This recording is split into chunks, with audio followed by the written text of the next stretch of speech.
Tech is exciting and gadgets are cool, but they all come at a cost. In this video, we'll explore why we fall for the impulsive tech buys and how to make a better decision, and when is it okay to treat yourself without financial stress. Hi, I'm Altaf, and this is your Tech Takeaway. Perceived wants. Brands are expert at turning wants into perceived needs. Words like essentials or must have make you feel like life is incomplete without their product. Wants trap is fueled by two things: lifestyle association and pain points.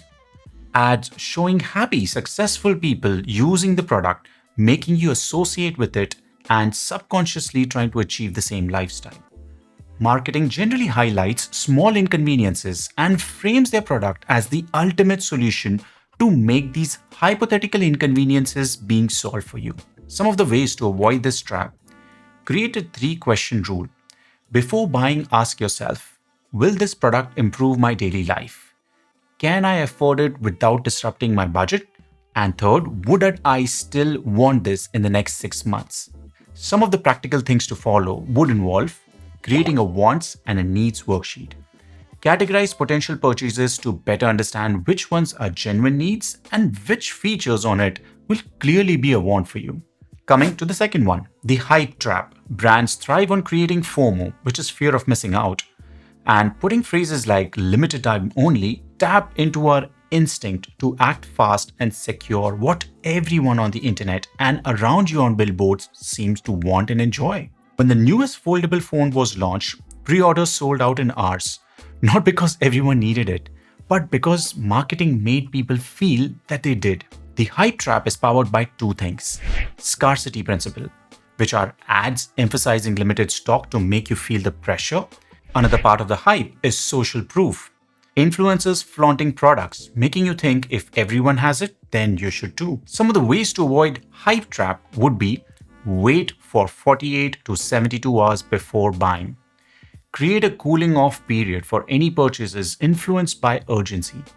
Most impulsive desires fade on after a period of time, letting logic take over emotions. Question the urgency. Ask yourself, why is this product being marketed as a limited time deal? Is it genuinely scarce, or is it a tactic to pressure you into doing something? The best thing that works for me: turn off all notification. Disable push notifications from shopping apps or brands to avoid constant exposure to flash sales. This is the best way to avoid perceived needs being developed in the first place. And instead of impulsively buying that next gadget, impulsively hit that subscribe button instead. It's free, it takes less than a second, and unlike the overpriced tech, you won't regret afterwards. Moreover, this video can actually remind you again and again about that. Part 3. Premium features that you cannot live without. Brands love to spotlight tiny premium features even if you don't need them. Words like pro, elite, or revolutionary make you feel like you're getting something unparalleled. This phone is 20% faster than the previous generations, but I don't even use 60% of the performance of the previous generation. So why should I upgrade? Think of a high-end headphone marketed as best in the industry. The reality: budgeted options often deliver 90% of the experience for a fraction of the cost. And that 10% of better experience, you may use it for only 5 or 10 times in the year. That too sometimes just as a party trick. Some of the ways to avoid this trap: break down the price. Calculate how much use will you get out of the product. For example, divide the cost by the number of days you expect to use it. This will truly show you the value of the product over time. Focus on practical features. Prioritize what genuinely benefits your life, like battery life, durability, ease of upgrade or repair, over fancy or rarely used features ever.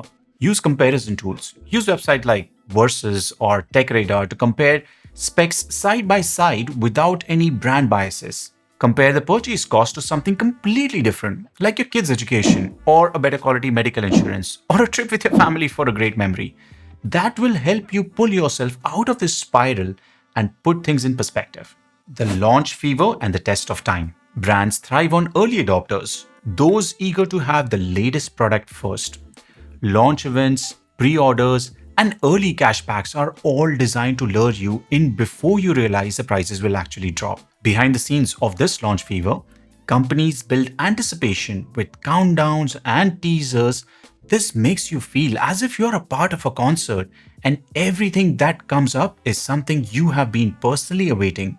But that's not true. Some of the ways to avoid this trap will be to set a wait period for big purchases. Commit to waiting for about 1 to 3 months after a product is released. Early adopters often pay a premium and encounter even unrefined features. Other thing you can try is track price trends. Use tools like Honey or Google Shopping to monitor price drops and sales history for your desired product. Research the product lifecycle from the brand. Check when the brands typically release updates. If a newer version is due soon, current models oftenly go on sale. So wait for the new products to be launched so you can buy the one that actually meets your needs for a great value. The problem of looking out for flagship. Brands love to steer you towards the flagship products, often overshadowing the mid-range or the previous generation options that offer nearly the same features as lower price. This is called the price laddering. Apple is a great example for this. Apple's pricing ladder is well thought out strategy designed to offer products at various price points, enticing the customer into its ecosystem while maximizing profit. It ensures that consumers with different budgets can access Apple brand's experience while encouraging upgrades to higher priced products over a period of time. Some of the things that brands really work on this is positioning the flagship premium product. Ads focusing on the flagship model to create a perception that anything else is inferior. And this is the only thing which everyone should get, else they will lose out on the best. Some bundling tactics. Expensive models often come with free accessories, great exchange, or high cashbacks to make them seem like more valuable. Here are some tips to overcome this. Consider refurbished products. Refurbished tech is often as good as new when it comes with warranties, and it costs significantly lesser. Look for last generation models. Last year's flagship models often have similar features as the latest releases with slightly lower prices. Visit user forums, communities on Reddit or Quora.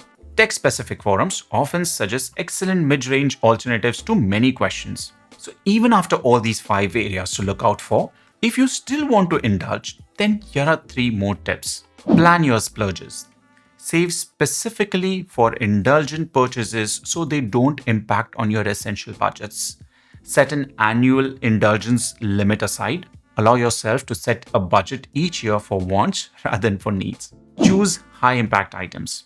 Spend on items that significantly enhances your life, like a gadget for productivity, fitness, or travel. Tie indulgent purchases to personal rewards. Example, hitting a fitness goal or achieving a work milestone. Hope you enjoyed this video, and here's a short poem to remember all of this. Before you buy, take a pause. Don't let the shiny gadgets set your course. Think it through, make a wise call, save your wallet, and stand tall. I'll see you in the next one.